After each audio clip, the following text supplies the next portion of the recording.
And here we are, Season 10. If this is your first time with us, welcome. And if you're coming back, hey, we love to see it, and I hope you're doing well. Season 10 would be our transition season from the Fox to the TBS eras. We'd see an almost descent into what makes American Dad what it is today.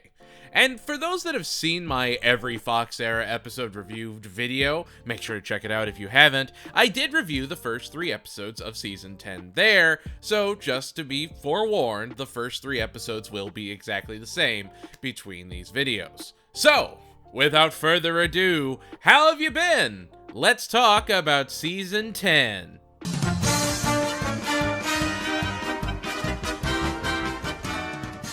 It's a Roger's Place episode. Roger opens the bar, and when he overworks himself and has a heart attack, he decides to sell the franchise to a company. The B story is Steve and the boys are tricked by a woman into doing housework because she tells them she's a registered sex offender, and they think it's all foreplay.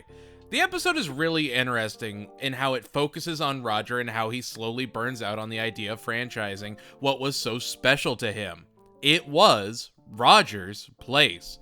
I know I'm definitely reading too much into it, but it's touching in a way to see Roger standing behind something and that he feels a connection to something, almost even playing off of the theme of I Ain't No Holodeck Boy, where you see it bugs him to lose something. And like this episode is just solid all the way through. The A story shines exceptionally well, but the B story is consistently funny throughout. The boys' dialogue in this episode is top notch, and it is just great to see. This is easily one of the strongest first episodes of a season yet. There's just a ton of things that work. From the fluidity of the reality to the really meta shots. How do these people go to Roger's Place? Doesn't Roger live up there and now it's a restaurant? Don't worry about it. You just believe it even if it makes no sense. There's even this weird sub-story where Stan is constantly stealing toilets and toilet paper, which no matter how you justify it, it's hysterical. Roger passes the bar as a 10 out of 10 episode and downright baffling. Like, this is one of the last 3 episodes to air on Fox, and it's still a super high bar of American Dad quality good stuff. They weren't phoning it in and instead give us one of the strongest Roger episodes out there. Like, I know it's second nature at this point, but Seth MacFarlane really does a great performance as Roger, and his talent really does help define the show. I know it's an obvious thing to state, but it's still something to admire. Klaus is also starting to develop into the Klaus we're much more familiar with in the new seasons. He's starting to form his own identity, and I'm really excited to explore that. American Dad is the only show where I'm excited to talk about the evolution of a goldfish.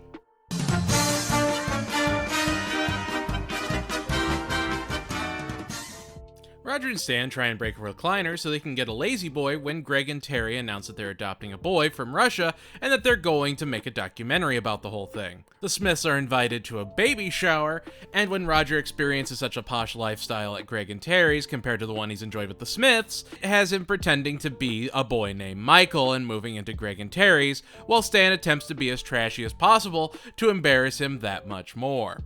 Greg and Terry are just shown as super vapid and really only concerned with looks and status, with Greg being much more high-strung and Terry being the one that slacks when he gets the chance to. This is actually the last time Mike Barker played Terry, as he would later leave the show as it went into the TBS era. So it's only fair that one of the last Fox episodes is one dedicated almost entirely to Greg and Terry.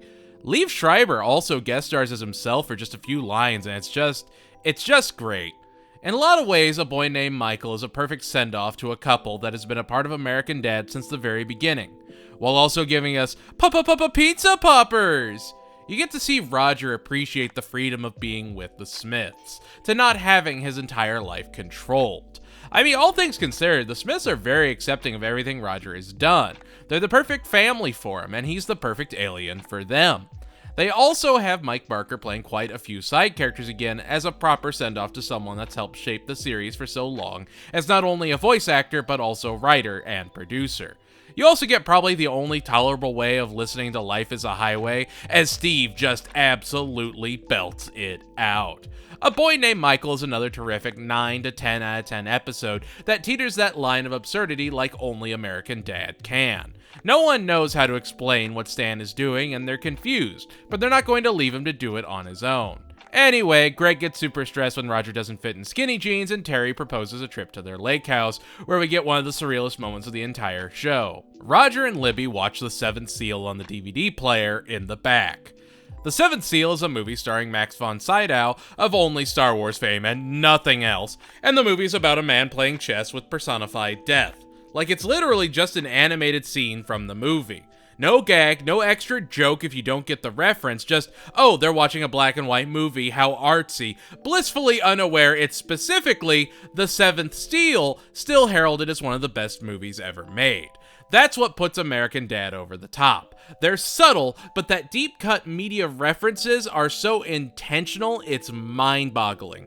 Like, I know I'm nerding out about The Seventh Seal of all things, but this can be seen all the way back in Season 1, as well, with callbacks to movies like Sunset Boulevard. There's copious examples, and I think it just adds that extra touch and that extra flair to American Dad.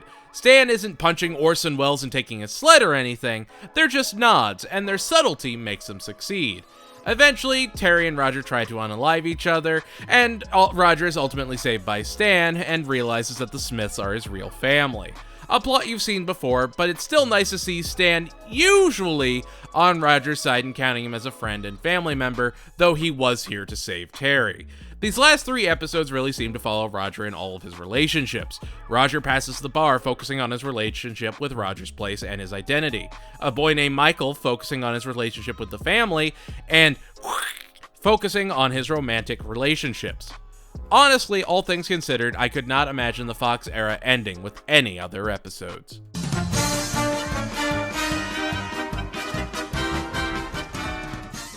It's our last intro cutaway of the Fox era. When Stan is singing his intro, a naked Roger shows up, not in a disguise, causing Stan to turn around and head back home. Anyway, Roger is being super clingy, and the family can't figure out why, until eventually discovering that he's been attracted to a new alien that's crash-landed on Earth. At the end of a series, you celebrate usually with a down-to-earth story, with maybe some recurring characters to pop in and interact with the family. Maybe you just have a good family story where at the end of the day they all come together and smile at the camera as it pans away. American Dad is not like other series. And in their final Fox episode, they get, and this is true, Kim Kardashian to play or Blolg Snarsst. Now, I know she's a Kardashian and there's all kinds of social discourse with that, but it can't be understated how she has become an absolute cultural icon. And to have her not only come on the show, but to play effectively a caricature of herself as an alien is mind-blowing. Like, I have to wonder if she's an American Dad fan. Please, if you see this and you're a fan, let me know, because I need to know. We're at a point where I have to guess guest stars come onto the show because they love the show that much. We've gotten Pete Davidson, Lucy Liu, and Timothy Oliphant all in the TBS era alone, and looking back at the Fox era, there's been incredible guest voices ranging from everywhere from Forrest Whitaker and Elijah Wood to Mariah Carey and Werner Herzog. Kim Kardashian, especially 2014 era Kim Kardashian, is a monumental name to have attached not only to your show, but to its last episode. And, you know, I'll say it, her performance is actually really good. No voice actors or guest stars really feel like they're phoning it in just for fame or publicity. It really does sound genuine. Now, does that mean it is? You can really only know by asking them. Maybe they're just that good at acting. But I don't know, I can think of so many robotic Simpsons cameos that just felt like, hello, I am famous person from famous thing, and I'm disappearing in 2 seconds after my line. American Dad was not cursed with the insane popularity that The Simpsons, Family Guy, or South Park had. It was allowed to just be American Dad. And I don't know, to hear Kim Kardashian actually trying as she plays this character feels almost endearing. It feels like she's really giving it her all because she, like so many others, just enjoys the show. I don't know, I really kind of love that. Anyway, back to the story. Yeah, Roger and become a thing, and then he gets fed up with her wanting his attention and effectively the relationship, so he tries to help the CIA hunt her down, eventually revealing that Blolg Snarsst was, in fact, the origin of Kim Kardashian. And as she walks off, Stan literally closes the book on American Dad on Fox. Oh, and the cherry on top of the episode? we got one last Golden Turd segment. Now, of course, it wouldn't be the last appearance of the Golden Turd ultimately, but it was the conclusion of its Fox run, with the son of the cop couple, first shown all the way back in Failure's Not a Factory Installed Option, being played by Corey Stoll of House of Cards and Ant-Man fame, as he gets the turd and embraces political corruption. It's much shorter than the previous entries and very much feels like the end of the epic, wrapping up loose ends here and there to make sure that this truly was the end-all be-all. Like, the incredible thing about these episodes is that outside of Roger passing the bar, neither of these episodes have a B story. They just focus solely on Roger's stories. Blolg Snarsst is a solid 9 to 10 out of 10. Feels like the end of an age, and at the end of the day, a true and proper send-off.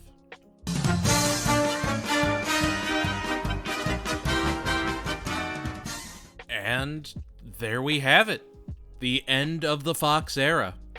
In a way, it's symbolic. It's the evolution of what American Dad was. This was the limit of what they could do on Fox. We've seen it grow and mature and develop into such a unique and incredible series that would have never come to life if Family Guy hadn't been originally canceled. Sure, it owes a non-zero amount of its success to its predecessor, but it definitely figured out how to stand on its own 2 feet. It was progressive for its time, challenging norms, pushing boundaries, and constantly growing. It went from political satire and cutaway gags to turning the entire world into the joke, to shaping down-to-earth lessons out of wild stories.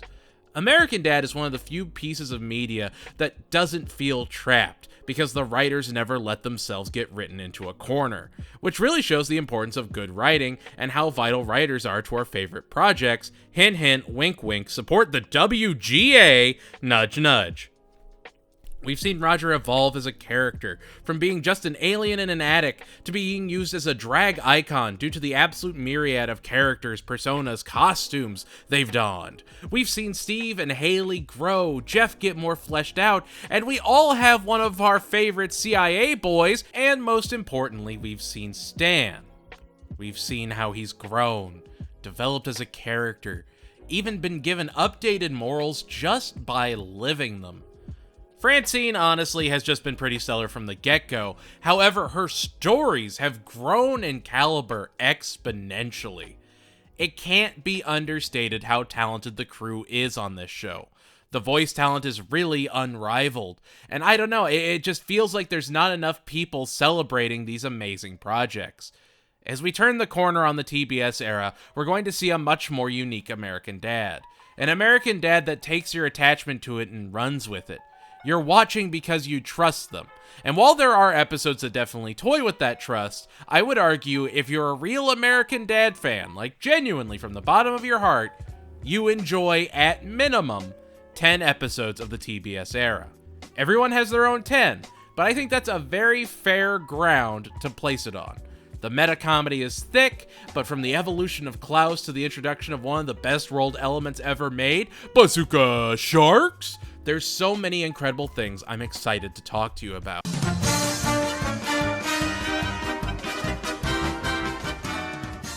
It's no secret that Family Guy was saved from cancellation due to the success of its reruns, more specifically the reruns airing on Adult Swim, which was owned by Turner Broadcast, who also owns TBS. When Family Guy was brought back in 2005, Turner knew to get the rerun rights to American Dad and eventually Cleveland Show as well, and it wasn't uncommon to have the newest episode of Family Guy air on Fox on Sunday, and then Adult Swim on Monday, and American Dad and Cleveland Show would later follow suit.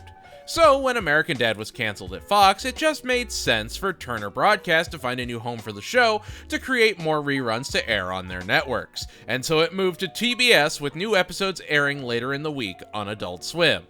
This wouldn't even be TBS's first foray into animation. Other than Final Space, Tarantula, and American Dad, TBS has actually been in the animation game for a while, airing other Turner animated properties, including The Oblongs and Baby Blues. Man, I'd love to talk about some Tarantula. What a series. Anyway, American Dad moving from broadcast to cable would allow them to use more profane language, show more violence, but more importantly, be even weirder with the narratives and not have to stick to traditional structure. American Dad at this point has switched from pop-in culture, where a show needs to be designed where you can catch any episode and understand what's going on, to streaming and binge culture, where entire seasons are appreciated at once and you have to maintain that tempo throughout. So, what worked on this freshman outing into the cable landscape? What failed? There's only one way to find out, and that's to crawl into the lion's den that is the rest of Season 10.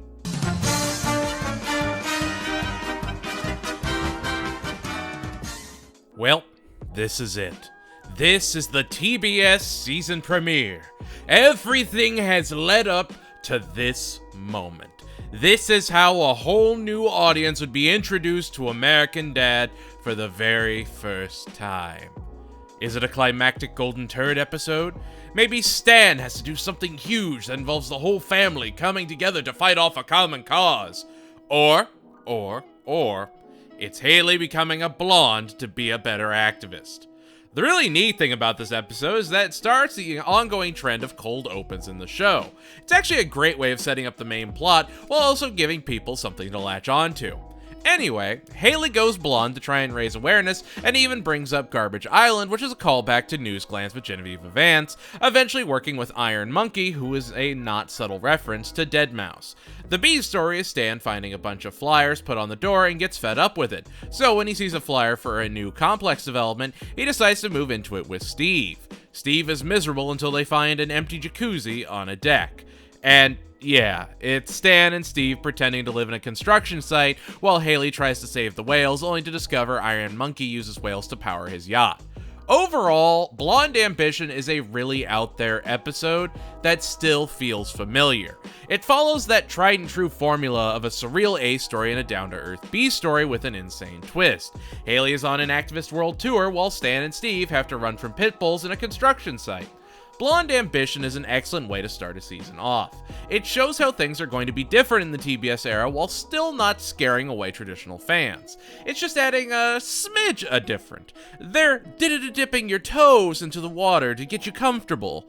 I have to wonder how they planned this, or if they did, because Blonde Ambition is a very strong 9 out of 10.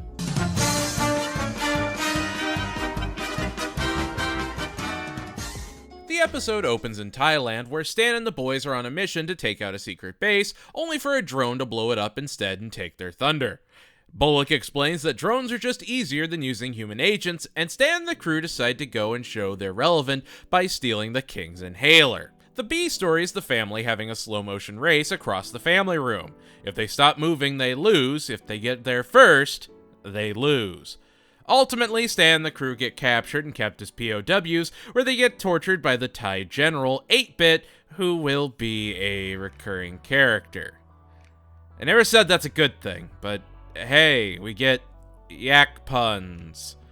Ooh.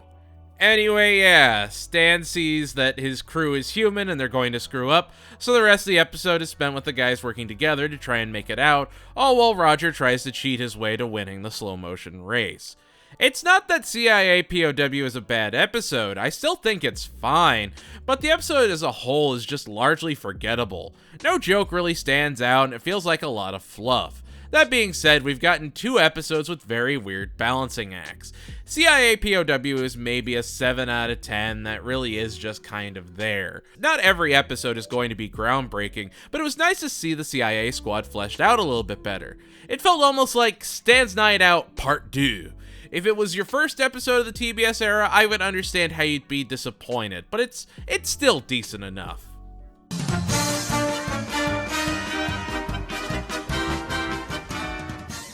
When a new kid transfers to the school, Snot stays close to them so that the bullies will attack the even weaker nerd, until the nerd proceeds to show off his karate skills, beating down Mertz, a way more frequent recurring character now. Snot and Steve decide to join Dojo Biden, where they look up to current VP Joe Biden. Not to say it's a little bit of a dated episode. When Snot unleashes his anger, he joins Dojo Biden and begins to let his power go to his head. The B story is Klaus reeking, and so the family locks him outside, where the birds and cats begin to circle. Steve decides to help Snot return to his senses by beating him at a karate tournament with Roger's help after his dad just tells him gun beats karate every time. The tournament announcer is actually Adam Devine, and he gives a great performance. People forget that he was Pizza Steve. It's kind of funny that they make Warriors and Kill Bill references in this episode focused on Steve, much in the same vein as Escape from Pearl Bailey. It's not a ripoff and they're totally different references, it's just funny that they're included. I really love the Klaus B story, and to see them trying to get him back into the house, like the TBS era really takes the time to build up Klaus, and I'm genuinely excited to see it happen again.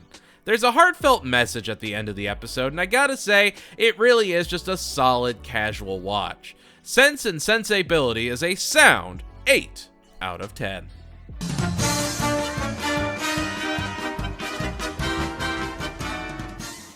Bullock rides in on a floating chariot and announces that budget cutbacks need to happen and Stan gets chosen to have a month off without pay. And so he decides to become a security guard at Groff Community College, which will be a much more frequent setting as things go forward. He's determined to be one of the cool security guards. The B story is the family opening a bed and breakfast and get a highly demanding high-end client, Mr. Cavendish, played by the legendary, the iconic, the one-of-a-kind Stephen Fry, one of the most talented actors of the modern age. He proceeds to fill Steve's room with feces violently. Stan's boss is played by Dean Norris of Breaking Bad and Starship Troopers fame, and when students start to protest outside Camp Sec, the campus goes into lockdown and the guards have to fight back against the threat. The episode feels like the most fleshed out episode of this new era so far, and still you get that Fox undertone underneath everything. It still feels like a Fox season, which makes you wonder how many skeletons of stories they had left before making the transition over. I feel like Season 10 is a very natural and very important transition into the TBS age. The episodes are getting just a bit more absurd or taking more and more creative freedoms. They're more graphic and are willing to go places they hadn't gone previously. I really don't want to spoil too much of this episode just because it's one where the jokes make the episode rather than the narrative beats. It's an episode to be watched and appreciated. It's also wild to me that the season is just chock full of special guest stars. I mean, to get Stephen Fry, Dean Norris, and Mark Spitz in this episode and have them not even be the biggest names of the season is just bewildering to me. They really didn't pull any punches. I will say some of the Stan security bits do drag for a little bit, but overall the episode is a truly stellar 9 out of 10.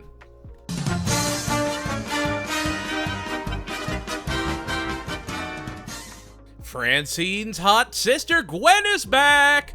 Gwen being played by Uma Thurman of all people. Again, another Kill Bill reference. Hey, I know it's probably not. It's just very funny to me and very ironic that after Senses and Senseibility, where there was a Kill Bill reference, you literally have the bride herself in now in Gwen. Anyway, again, super stacked season. The episode opens with Francine having a nightmare about how Gwen burned down the high school when they were kids. The episode is a bunch of side stories all focused around Gwen. Roger has a thunder sheet and plans to use it for drama and entrust it to Klaus. Stan teaches Steve about the awkward yet perfected technique of the hug. And Haley tries to show Francine that Gwen is taking advantage of her to get away with her crimes, all culminating in Francine confessing that she was the one that started the fire at the school, and Gwen ultimately took the fall for her. And when it happens again, instead of taking the blame, Francine sends Gwen off as she vows her revenge. Now in Gwen is peak American Dad in spirit. Much in the same vein as National Treasure Baby Franny, this is a great vehicle for a Francine-centered episode that isn't really pulled away from for any other shenanigans. It gives us time to build on this dynamic relationship, and the episode is just a fun, entertaining watch throughout. It's a predictable but very solid 8 out of 10. It's not a bad thing for an episode to feel predictable. I just really want to make that clear. Like, the developments in the story feel very beat for beat familiar, which just means you're getting into the tempo of American Dad. Remember, the new form of American Dad is meant to be streamed and marathoned. They're expecting you to sit down and watch several episodes in one burst. Now that episodes are starting to flow and blend with one another, you start to get a rhythm of the season, and Now and Gwen feels like just another gentle step deeper into the TBS pool.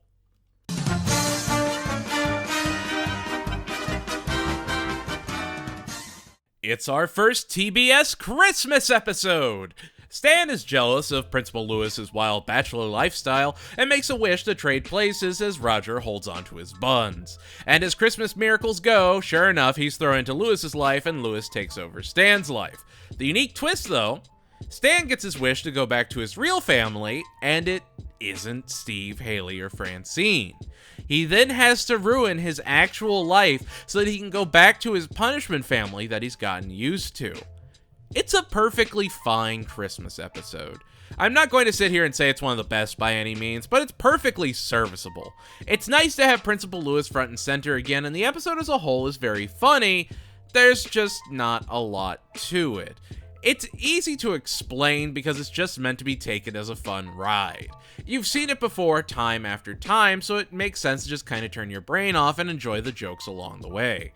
Dreaming of a White Porsche Christmas is the Disney ride of episodes. You know you're going to be safe, you know everything is going to be the same on the other side, and it just sort of coasts its way to the end. And that's kind of what the TBS Christmas specials are now. We'll still get some of the Vengeful Santa storyline and things like it, but for the most part, the Christmas specials are just almost one-shot adventures to celebrate what they represent. They're just Christmas specials, and that's okay.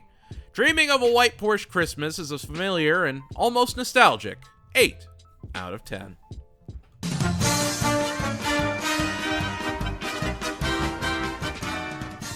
Haley is determined to fit in with a roller derby team that celebrates female empowerment. The episode has Lonnie Love and Broadway legend Kristen Chenoweth as special guest stars. Anyway, the team sees how well Steve skates and agree to let Haley join if she gets her sister to join too. The B story? The return of Jesus, played by Jeremy Sisto, all the way back from It's Good to Be the Queen. When Stan and Francine start fighting about home repairs, he shows up to try and help, and they just absolutely hate any renovations he makes. All while Haley tries to hide that Steve's not a girl, and he proceeds to fall for Devin and begins questioning his own gender in a musical ballad. LGB Steve is a 10 out of 10 and wastes no time pulling you into it. And you know what really seals the deal of the whole episode? Klaus. Klaus, right from the beginning of the episode, is one of the funniest elements. The TBS era has let Klaus and Roger actually just be totally unhinged, and to have Klaus rolling up the windows when he starts to pick a fight for Haley is just amazing. D. Bradley Baker's performance just feels that much more unhinged. It's like Tom Kenny going from SpongeBob to Woody from Brickleberry, except here they're just going all out on how insane Klaus can be. Roger's persona as the roller rink day manager is also just fantastic. And just seeing Haley fumble time after time trying to branch out and be different is almost endearing in a way. It's like she's filling in for Jeff since he's just not around anymore. I really love LGB Steve, and I think it is the perfect example of the early TBS era. It's not political satire, but it feels topical in a non-aggressive way. It's got a song, great dialogue, brilliant jokes.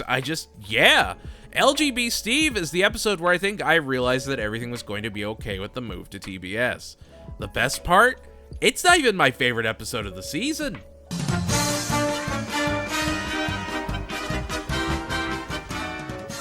While Season 10 doesn't do a ton of world building, it does give us two series mainstays going forward. Trish and Suze, the hosts of the greatest morning talk show to hit Langley's airwaves, Morning Mimosa. Trish and Suze, I think, are two of the greatest Mimosa-based characters ever made. Played by Casey Wilson and June Diane Raphael, they'd be recurring characters going forward, and the Morning Mimosa set becomes a somewhat frequent set piece. Anyway, the A story has Steve cussing at his mom, which causes her to stop doing anything for him and leaving him to fend for himself. So, when he gets tired of looking up snakebite videos, he decides to learn how to cook for himself, eventually becoming the orphan chef, and claiming his mom wasn't around and that he didn't need her. The B story is Stan believing that no one can see him as he runs around the city naked and just refuses that anyone could possibly acknowledge him. Morning Mimosa is this orange-clad Thunderdome, and having Steve in the middle of it as the audience is hosed down with mimosas and riled up, all as the producer, played by Will Forte, cheers from afar, is just peak New Age American Dad. Season 9 was great, it really was, but having the guy hosing the crowd down and calling them animals had me dry heaving on the ground with tears in my eyes. Like, the B story is whatever, but the A story I would say is one of the strongest of the whole show. It's a great reconciliation plot between Steve and Francine, but also just, yeah, pound for pound, some of the funniest American Dad out there. Also, for any Reno 911 fans, Carrie Kenny and Wendy McClendon-Covey both guest star, which atop of Cedric Yarborough, Carlos Alzgaray, who'd show up in a later episode, as well as Niecy Nash. It's just a very neat thing to see. Morning Mimosa is a 10 out of 10 episode that shines as a beacon of evolution in the formula.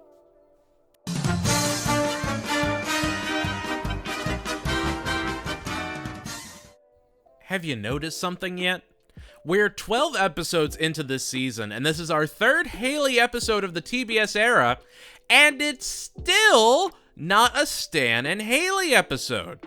The writers seem much more confident in giving the main spotlight to Haley, and My Fair Lady is the perfect example of that.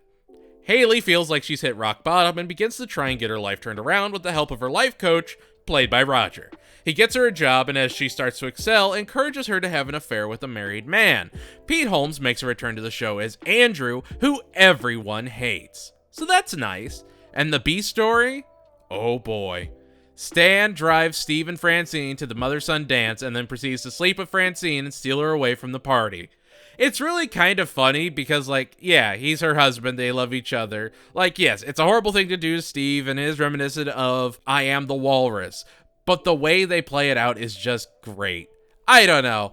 My Fair Lady is just terrific. You have Roger trying to trick Haley so that he can make money because he's the married man's wife. You have really just more introspection into Klaus as a character. And when you need a breather, boom, you've just got this really bizarre yet entertaining B story. My Fair Lady is a solid 9 out of 10 that really showcases the strength of building up Haley. We've seen them explore her before, but this episode just feels like a cut above. Critically, the TBS era has been scoring lower and lower as the show has gone on, and I just don't see how. You have a show investing deeper into the characters it has, and is willing to give Haley, of all people, several episodes in their freshman season on TBS.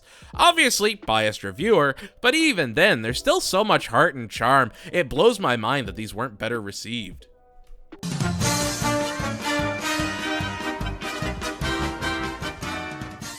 Okay, this is in the running for one of my favorite episodes of all time. As Stan uses CIA technology to be the winning caller on Rockin' Ronnie's acclaimed radio show, he and Francine get tickets to visit beautiful Hollywood. And as they're walking the Walk of Fame, Stan slips around on marbles left out by June in an attempt to find the reincarnation of her deceased husband, and believing it to be Stan, rushes him off to finish his magnum opus, Marble Mumble.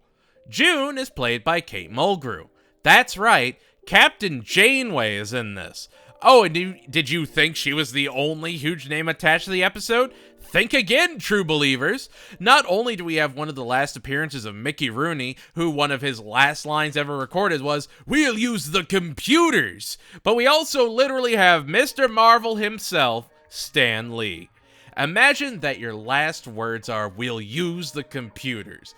That's how I want to go. Like Eartha Kitt and Ricardo Montalban before me. I want American Dad to outlive us all and be immortalized in its animated walls. Anyway, while Stan is trying to remember his past life and Francine is chasing after him, Roger is checking the DVR when he notices a few episodes of Bones are missing, and when he finds out that Haley and Steve are responsible, he crate trains them for their transgressions. This is another phenomenal episode that really feels like the last season they were under a ton of stress, and now here they are allowed to just let the series breathe and find its new pace. If you watch episode by episode and fall into that rhythm, this and the episode after feel like such absolute peaks. I mean, this is some of the best writing we've seen in seasons, and it still feels so fresh. None of these episodes feels like they're a carbon copy of a Fox era episode, and they're still very much in the same spirit that American Dad has always represented. I love A Star is Reborn. It's a 10 out of 10 that shows all the characters at their absolute best. It really does have a sweet conclusion with Stan and Francine realizing they'll belong to each other for generations. And then it leads directly into perfection.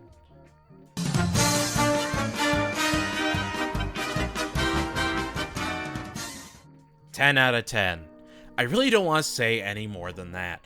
Manhattan Magical Murder Mystery Tour is the closest we'll ever have to perfect American Dad. It is the most aware the series has ever been. I'm sorry.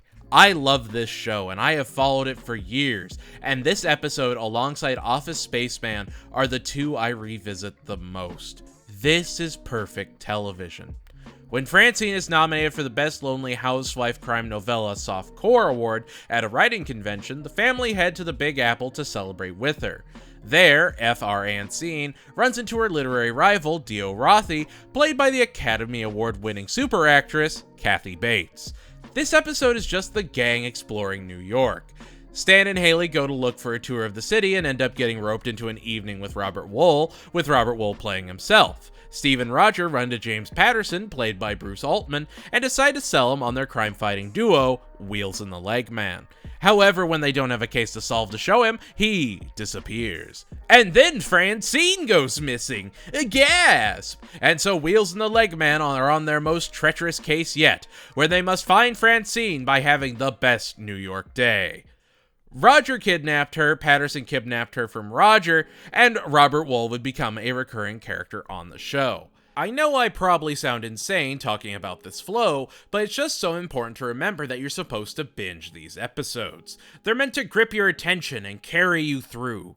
Manhattan Magical Murder Mystery Tour feels like a reward for going this deep into the season. I mean, look at it overall. We haven't had a single truly bad episode out of the bunch. Maybe a couple okay episodes, sure, but pound for pound, Season 10 is one of the strongest ones yet. It brings a tear to my eye to see such splendor.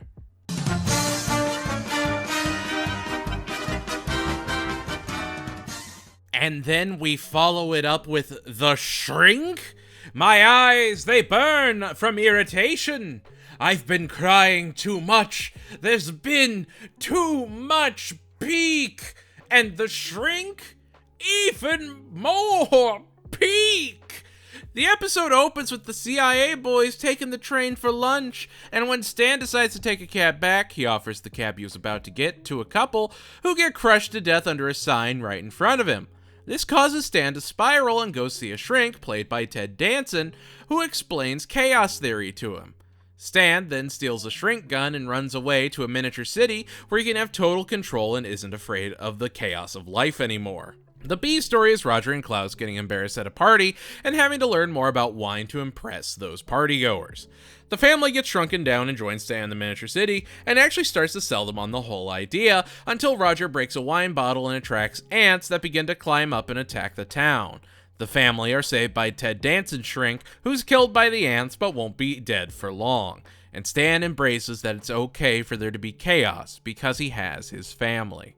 It's touching, it's got amazing jokes, it's got tremendous flow, and The Shrink is just a dynamite episode that delivers on everything it's going for. I know I usually have something negative to say here and there, but with The Shrink, I don't. Again, it just feels like an absolutely perfect episode of American Dad. Some shots may linger, but that's really whatever. Another solid 10 out of 10 that just feels like even more reassurance that TBS is a good home for such a beloved series. This wasn't a cash grab. This was knowing there were still more stories to tell.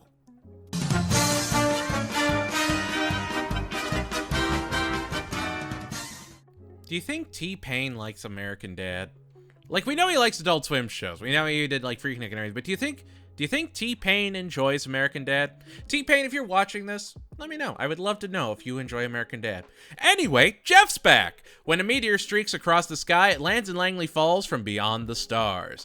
And as a son begs his father not to leave and he drives off, he's crushed by the meteor and explodes, only to have Jeff walk out of the wreckage and back to the Smiths. It's so nice to hear Jeff Fisher again, and I think that really says a lot for his performance and how well Jeff has stayed relevant through all these years. They're actually aware of the events that happened prior and call back to it, something few shows do, and even fewer do so expertly. However, as the family interacts more and more with Jeff, Haley begins to get suspicious because he's completely different, and sure enough, it's an alien in disguise as Jeff, transferring items to the mothership, including the hamster that Steve was supposed to be watching for snot, and so he has to turn to Klaus for help. Anyway, Roger recognizes it's an alien and helps Haley try and investigate what this alien wants. However, the alien begins to bond with Stan and forgets his assignment as he truly starts to believe in what he's doing. This episode is fantastic because it shows that Haley is willing to do anything to get Jeff back, even going through excruciating pain, and I don't know, again, you don't see people that care about each other like that usually. And so Haley and Roger board the collector ship and run into the ghost of Sinbad and find Jeff's dismembered body. They get caught by the collectors, Roger throws Haley into them and tries to make a run for it, and the alien confesses to Stan as they go to save Roger and Haley with the power of Froyo. Zblier gives his life to transfer Jeff's original brain into the body, and yeah, Jeff's back. It's a nice return to form and a creative way to get Jeff back. The B story with Steve and Klaus is actually pretty great and ends up on some solid comedy. Like, there's some real heart to this episode, and it's uplifting to see that they weren't just waving it away, but actually put effort into writing Jeff back in. Holy S, Jeff's back is a solid 9 out of 10.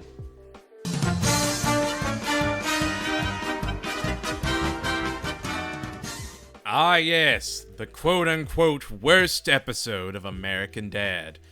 The episode has a cold intro where a live-action Chinese businessman named Fung tells you not to change the channel and that what you're watching is in fact American Dad. However, he bought it, and so this is American Dad made by Fung. Oh, we're just getting started. Even in the intro credits, they throw Fung's name under executive producer. Anyway, Bullet calls Stan and tells him he forgot his anniversary again, and so Stan decides to lock Francine in a mental hospital so he doesn't have to get into a fight on their anniversary and buy himself some time to right his wrong. Instead, he goes on a mall shopping spree and forgets to fix things before she gets released. The B story? Roger has too many clothes in their closet burst, and so the kids are determined to help him trim down his wardrobe, only to discover a newspaper that informs them that the Chinese billionaire Fung has added to his already impressive fortune, as they all nod in knowing agreement. It then zooms in on the article, and where it's usually just like a bunch of gibberish, like it's not really a thing, this is actually a full-on paragraph about the great Fung talking about how he has a boatload of cash and a buttload of cash or whatever that impressed everyone that lives in all multiverses. Stan gives Francine a bucket of chicken for their anniversary. She justifiably blows up at Stan, and the hospital readmits her because Stan just can't remember his anniversary. The doctor explains that Stan causes Francine's rage episodes as he takes a sip of refreshing, relaxing, rejuvenating Fung spring water, now with 89% less water. Stan then gets admitted while Steve and Haley try to help Roger until the great and amazing Fung throws open the door and talks about how great American Dad is and to tell all our friends. What an important man that Fung. Did you know Success by Fung is a wonderful cologne that has a diverse list of ingredients and elevates you from human to God? Stan has to break up the Puddin' on the Hits talent show, all while the Mr. Fung kicks open the door and tells Steve, Haley, and Roger of his big grand adventure. After finding a convenient new closet, of course. Stan and Francine are about to get lobotomies after a failed escape, and the rest of the family, now voiced by Fung, follow the legendary Mr. as he sniffs his way to digging up jewels in the city. He wraps up the rest of the story by saying Stan and Francine were saved by a Fung resort in Bali. Stan gets a Fung premium signature suit. Truly, Fung is the best businessman. And in a smart, super business move, he sells American Dad to Li Quan, who makes it American Chinese Dad. The family then tend rice fields where they begin dancing with Mickey Mouse. I unironically love American Fung. It's the most surreal the show has been, and I mean, obviously, none of it is real, but the attention to how it's incorporated is just so incredible. Like, it literally starts with just and executive producer nod in an intro. Yet as it goes on, he becomes more and more of an intrusive character until he's the main focus of the entire show. Whether it's a commentary about what if a Chinese billionaire bought American Dad after it got canceled, or just a really bizarre story, personally, I think it absolutely works. The Stan and Francine story obviously doesn't have a solid conclusion, and you could even say it ends with Stan getting a freaking lobotomy, but also they dance in a rice field with an off-color Mickey Mouse, so who knows? The episode isn't supposed to make sense. It's supposed to feel weird and out of place, and I really do appreciate everything it's going for. American Fung is a brilliant 9 out of 10.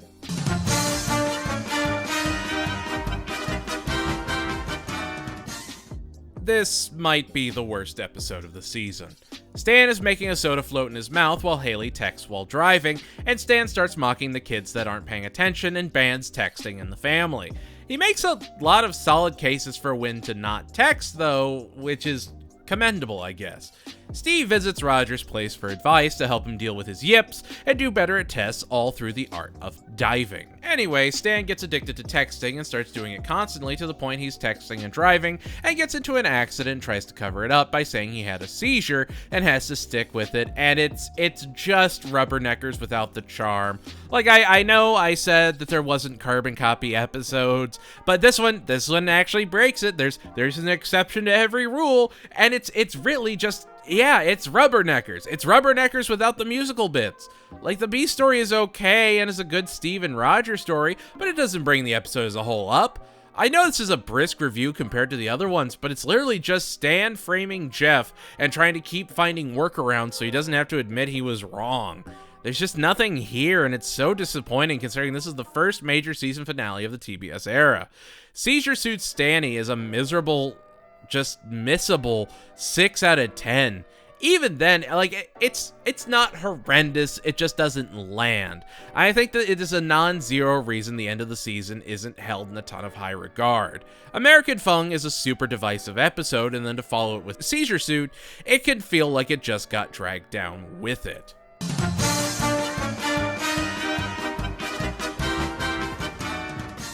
And there we have it, folks. That's Season 10, the Great Bridge Season.